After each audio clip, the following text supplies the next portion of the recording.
a little wild depending on those squalls moving through or I guess more intense bands.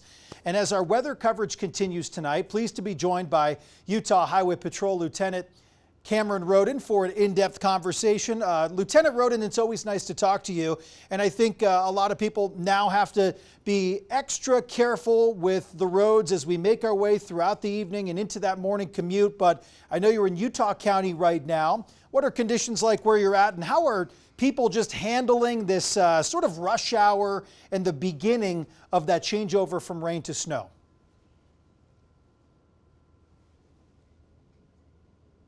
And as of that area, it is mostly just rain and wet. But I've talked to several different dispatch centers around the state. And like as mentioned before, a lot of that rain is starting to turn into snow up in Box Elder and northern part of Utah. We are starting to see quite a bit of snow, and that is starting to stick, causing slick roadways. We've had quite a few accidents in those areas, something for people to be aware of. But traffic overall across a lot of the different areas in the state is just moving really slow, which is encouraging for the most part. If the slower we go, the less likely of being involved in a crash. So I think at this point it's probably a little bit late in the season to tell everybody how to do the driving maneuvers that we need to be knowing about in these. But at the end of the day, what are you still seeing as a pattern with driving in some of these winter storms? We haven't had a whole lot impacting valleys, but still in these heavily populated areas, what are you responding to most, and what are the driving habits that have contributed to those? It's broken record a lot of the times, but speed is our number one cause in these type of conditions that causes crashes. And so we really want people to slow down, which appears they're doing.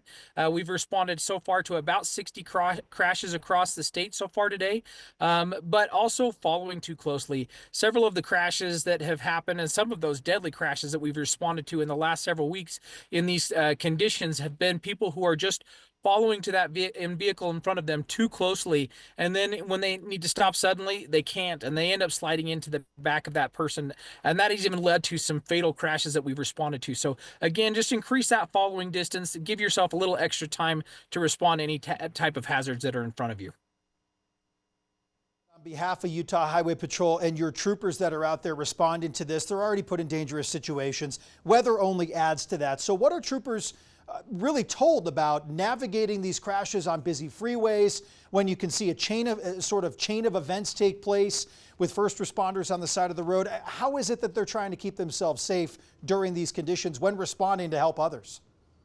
For sure. Safety is our number one priority. We want to make sure that we keep our troopers safe and all crash responders, but also the public who are out there involved in these crashes. So when possible, we try to move these crashes off the freeway to a safer location. In fact, people who have been involved in a crash, if it's minor, there's no injuries, your vehicle is safe to operate and move off the freeway, we encourage you to do that. Get to a safe location, call police, and then we can come and investigate that in a safe spot.